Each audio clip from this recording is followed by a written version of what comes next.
sekalian, kita bertemu lagi dalam persekutuan di tengah-tengah minggu gereja kita pada hari ini. Tema kita hari ini, tahan dalam api pergumulan. Yang saya dasari dari Yesaya pasal 33 ayat 14 sampai 16 yang berbunyi demikian. Orang-orang yang berdosa terkejut di Sion, orang-orang murtad diliputi kegentaran. Mereka berkata, siapakah di antara kita yang dapat tinggal dalam api yang menghangat? Antara kita yang dapat tinggal di perapian yang abadi ini. Orang yang hidup dalam kebenaran, yang berbicara dengan jujur, yang menolak untung hasil pemerasan, yang mengebaskan tangannya supaya jangan menerima suap, yang menutup telinganya supaya jangan mendengarkan rencana penumpahan darah, yang menutup matanya supaya jangan melihat kejahatan.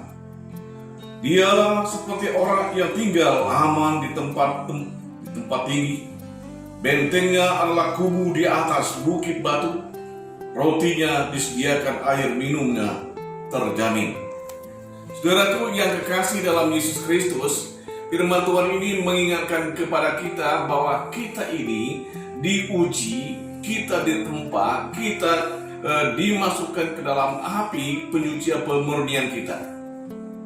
Pemurnian kita bukan seperti tukang emas, bukan seperti orang yang membuat besi atau menempa besi dibakar dengan api, tapi kita melalui pergumulan kita, melalui kesulitan kita, di situ kita dilihat apakah kita dapat bertahan di tengah-tengah situasi semacam ini sebagai umat Tuhan. Di tengah-tengah pergumulan, apakah saya dan saudara masih tahan, masih kuat di dalam pergumulan kita, tetap setia kepada Tuhan dan mengagungkan Tuhan. Ada beberapa hal yang perlu kita ingat dan tahu untuk bisa atau dapat bertahan di tengah-tengah api pergumulan dan pemurnian kita ini. Yang pertama, integritas. Kalau orang berintegritas, maka dia akan mampu, dia akan bisa untuk bertahan menjadi umat Tuhan. Dia akan terus-menerus setia kepada Tuhan, dia terus-menerus akan mengagungkan Tuhan dan membesarkan nama Tuhan. Orang yang berintegritas, yang iman dan perkataannya sesuai. Artinya, iman dan perkataannya sesuai dilakukannya, dikerjakan di hari ke hari. Iman tanpa perbuatan adalah mati. Maka saudara sekalian, integritas menunjukkan suatu perbuatan, suatu pernyataan, suatu kelakuan, suatu gaya hidup kita. Maka kalau saya dan saudara ingin menjadi orang yang tahan di dalam pencobaan, di dalam api ini, maka kita mau tidak mau menjadi orang yang berintegritas. Yang kedua, orang yang tahan di dalam tahan api ini, yaitu orang yang berpikiran positif. Jadi orang-orang yang berpikiran positif itu dia akan tahan, dia akan mampu menghadapi tantangan, menghadapi kesulitan, menghadapi pergumulan yang berat bagaimanapun juga. Orang yang berpikir positif, yang melihat masalah itu bahwa biasa, kecil di mata Tuhan, dan Tuhan mampu dan Tuhan sanggup menyelesaikan dan menolong kita di tengah-tengah pergumulan ini. Maka bangunlah pikiran yang positif di dalam kehidupan kita hari ke hari. Melihat Tuhan lebih besar, masalah lebih kecil, dan segala sesuatu kecil bagi Tuhan. Tetapi kita harus di tengah-tengah kehidupan ini. Saudaraku yang kekasih dalam nama Yesus, yang berikut dalam untuk tahan di dalam tahan api ini, kita harus menjadi orang yang disebut halal. Hal itu dalam arti kita dapat berkat, kita dapat makan minum hasil jerih payah kita secara jujur. Kita tidak menerima suap, kita tidak menerima korupsi, dan kita menolak korupsi ataupun hadiah-hadiah yang tidak sesuai dengan jerih payah dan dengan apa yang kita lakukan. Saudara sekalian, menjadi orang yang halal, yang jujur, yang sungguh-sungguh kepada Tuhan, dan hidup bersama-sama dengan Tuhan. Yang berikut, orang yang bertahan di tengah tahan api ini, dia menyatakan yang benar. Jadi dia berkata iya dan berkata tidak.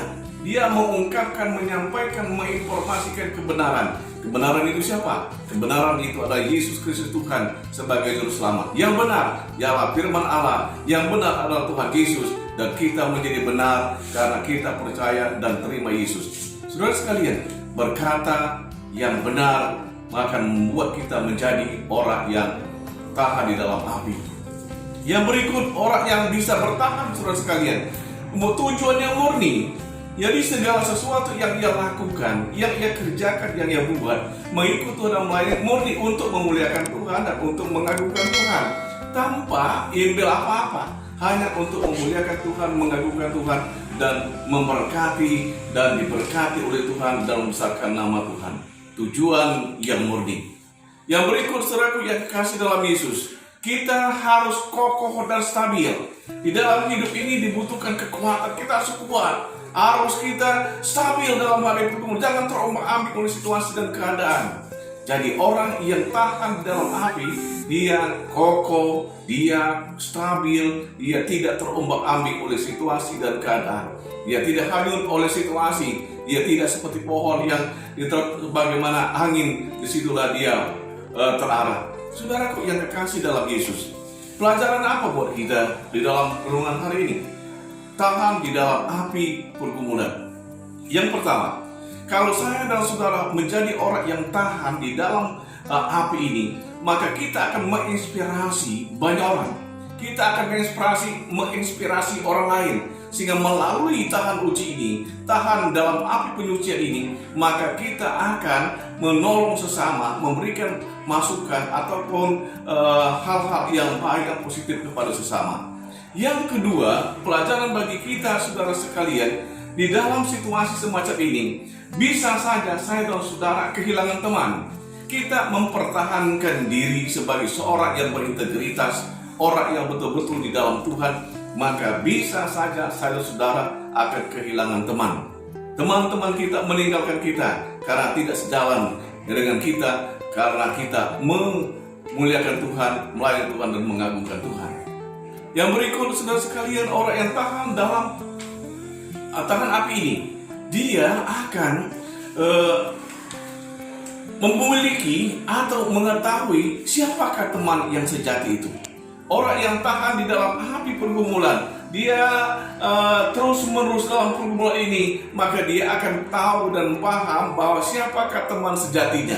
Siapakah orang-orang yang bersama-sama dengan sungguh-sungguh dalam kehidupan ini? Siapa teman yang sungguh-sungguh? Saudara sekalian, di tengah situasi semacam ini, kita akan tahu siapa teman kita yang sejati, siapakah teman kita yang sesungguhnya. Saudara sekalian, yang terakhir, saya ingin katakan bahwa sebagai pelajaran, orang yang hidup di dalam Tuhan akan mengalami kemenangan. Saudara sekalian, kalau kita tahan di dalam pergumulan, kita tahan dalam api pergumulan ini, maka saudara dan saya akan disebut orang yang menang, orang yang berkenan di hadapan Allah. Saudara sekalian, perjalanan kehidup kita terus menerus sehari, tetapi kita bersama-sama dengan Tuhan, kita akan menang dan kita akan kuat dan kita akan menjadi umat Tuhan yang menginspirasi, menolong sesama kita dalam kehidupan hari-hari. Biarlah firman Tuhan tengah minggu ini memberkati kita, mengingatkan kita, jadilah orang yang tahan di dalam menghadapi pencobaan ataupun dalam panah api yang menyucikan kita dan menolong kita. Saudara sekalian, Tuhan berkati kita semua, Tuhan menolong kita semua, jaga kesehatan, jaga iman kita, tetap setia kepada Tuhan. Kembali lagi kepada Tuhan, menyembah Tuhan dan mengagungkan Tuhan. Yesus Tuhan memberkati saya, memberkati saudara, dan memberkati kita semua. Salam.